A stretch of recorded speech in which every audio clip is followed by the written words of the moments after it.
दोस्तों, इस video lecture के अंदर आप समझने वाले हैं resonance, resonating effect and mesomeric effect.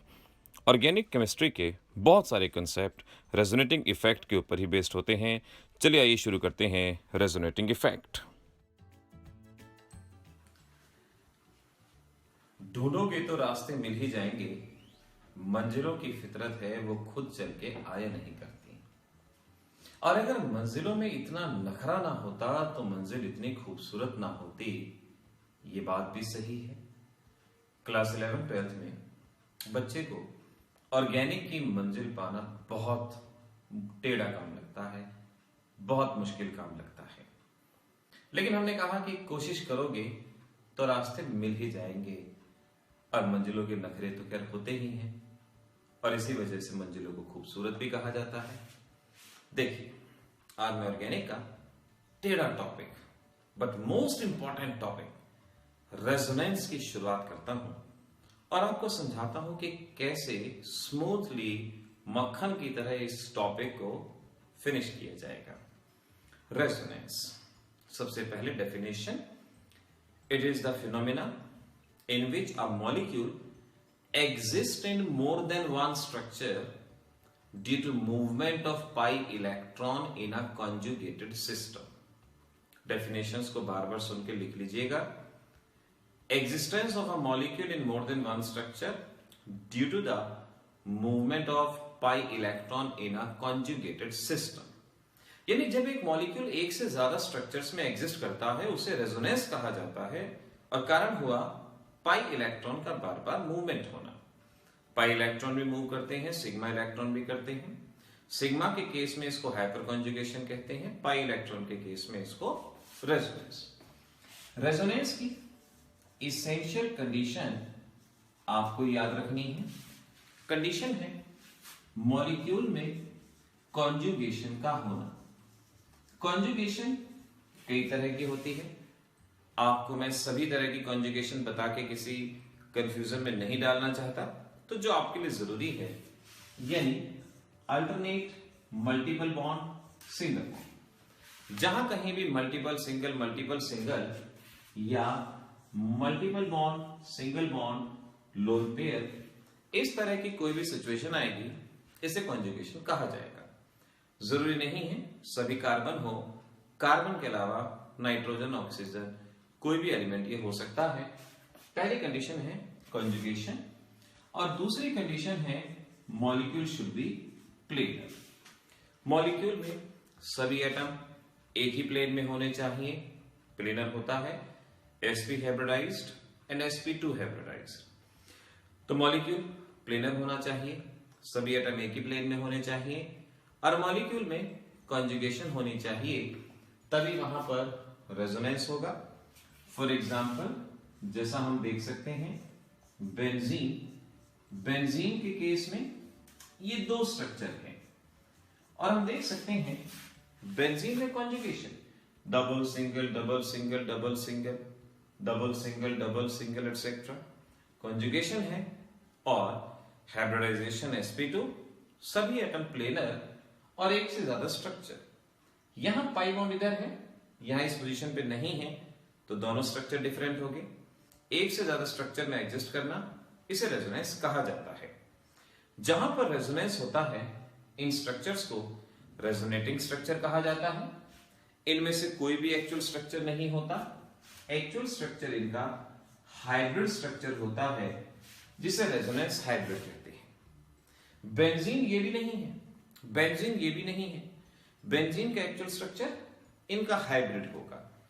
यानी यहां पर हम पाई इलेक्ट्रॉन्स को एक सर्कल के जरिए शो करेंगे, और इस सर्कल को डीलोकेलाइज्ड पाई इलेक्ट्रॉन कहा जाएगा।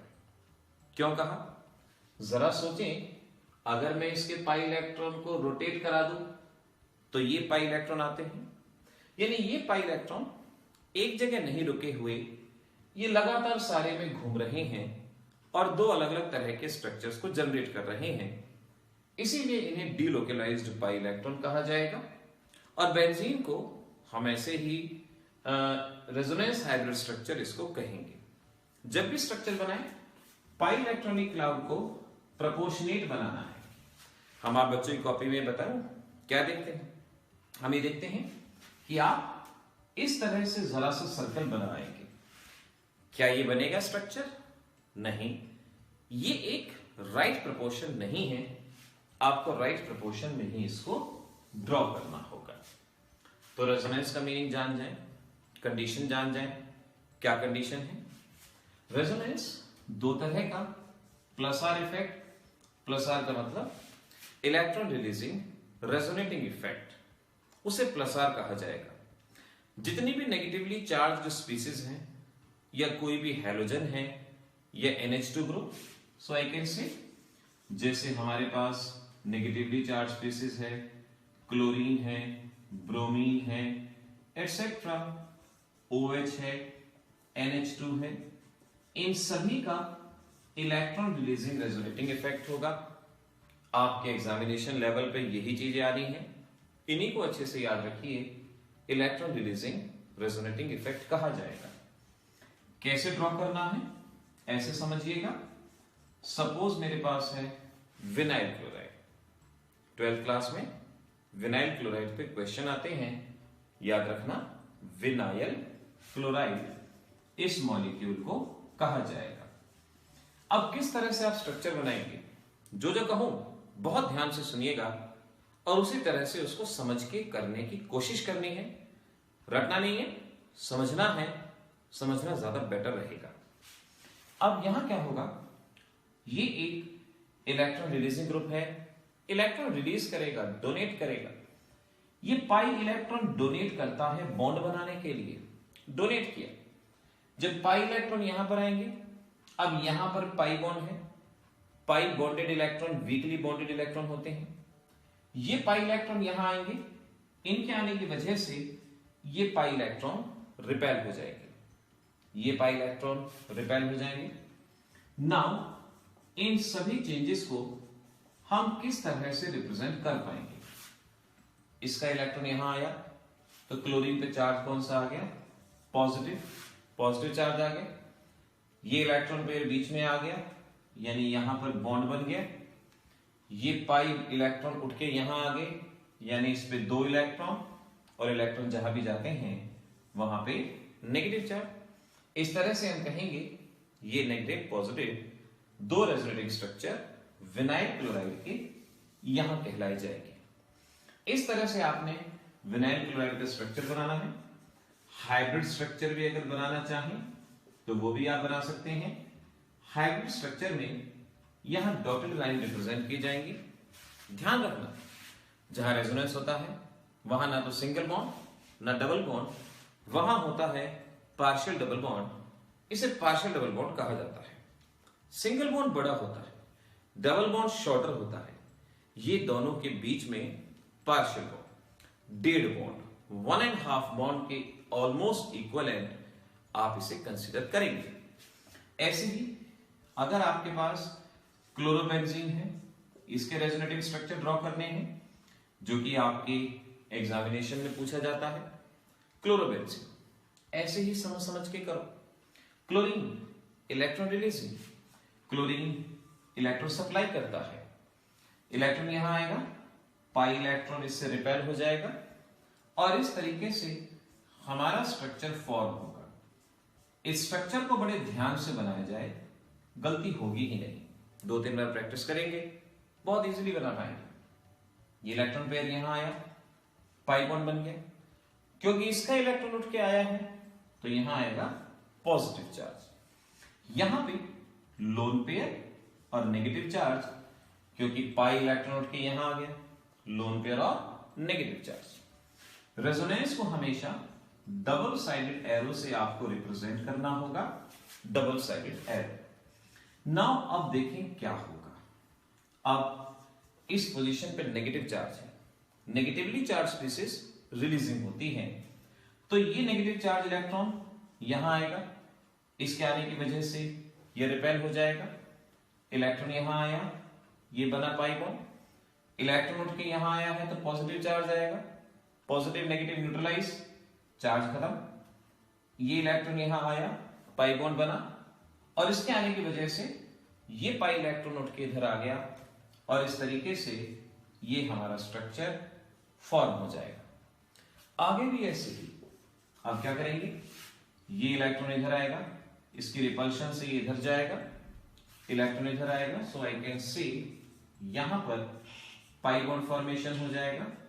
एंड सिमिलरली आप समझ पाएंगे, ये इधर आया, पाई बॉन्ड बना, ये रिपेल हुआ, दोनों इलेक्ट्रॉन उठ के यहां आ गए, और इस नेगेटिव की वजह से अब ये नेगेटिव यहां आएगा, इसको रिपेल करेगा, नेगेटिव यहां आएगा, सो आई कैन से यहां इस पोजीशन पे पाई बॉन्ड बनेगा। इस इलेक्ट्रॉन पेयर ने इसको रिपेल किया, यहां आ गया, नेगेटिव पॉजिटिव न्यूट्रलाइज, क्योंकि जहां जहां इलेक्ट्रॉन आएंगे वह नेगेटिव चार्ज भी आएगा, पॉजिटिव ऑलरेडी है, नेगेटिव पॉजिटिव न्यूट्रलाइज, इस तरह से क्लोरोबेंजीन। और इनका हाइब्रिड स्ट्रक्चर हम बनाएंगे, जो कि आपको सिखाया, बीच में सर्कल शो करना है। इस तरीके से क्लोरोबेंजीन के सभी रेजोनेटिंग स्ट्रक्चर बहुत बहुत आसानी से आप बना सकते हैं। कोशिश करेंगे तो मंजिलें मिल ही जाएंगी। होमवर्क के अंदर आपने ट्राई करना है फिनॉल, फिनॉल के रेजोनेटिंग स्ट्रक्चर आपको बनाने हैं। इसके साथ ही आपको फिनॉक्साइड आयन, इसके रेजोनेटिंग स्ट्रक्चर, और एनिलीन, तीनों चीजों का नाम याद रखेंगे। सिलेबस में है आपके फिनॉल, फिनॉक्साइड आयन, एनिलीन, तीनों के रेजोनेटिंग स्ट्रक्चर ड्रॉ करके देखेंगे और मालूम करेंगे कि प्लस आर यानी इलेक्ट्रॉन रिलीजिंग रेजोनेटिंग इफेक्ट में किस तरह से स्ट्रक्चर बनाए जाते हैं। अब होमवर्क में एक क्वेश्चन और दे रहा हूं, इसी कंसर्न में, इसी टॉपिक के बेसिस पे आपको बताना है vinyl chloride are less reactive. Vinyl chloride की रिएक्टिविटी कम होती है और इथाइल क्लोराइड की रिएक्टिविटी ज्यादा होती है। आपको इस क्वेश्चन का जवाब देना है, why vinyl chloride are less reactive but ethyl chlorides are more reactive. Vinyl chloride के रेजोनेटिंग स्ट्रक्चर देख के शायद आपको जवाब मिल जाएगा कि लेस रिएक्टिव क्यों है और ये मोर रिएक्टिव क्यों है। तो रेजोनेंस में इस लेक्चर के अंदर इतना ही, लेकिन इनको अच्छे से लिख के देखें। 11th 12th दोनों क्लासेस में ऑर्गेनिक का बेसिस है, बेसिक है, इन चीजों को बहुत अच्छे से अपने अंदर समा लेना है। आप कोशिश करेंगे तो डेफिनेटली आप कर पाएंगे। तो देखते रहिए आगे आने वाले वीडियो लेक्चर्स में और भी इस तरह से कंसेप्ट को लेके।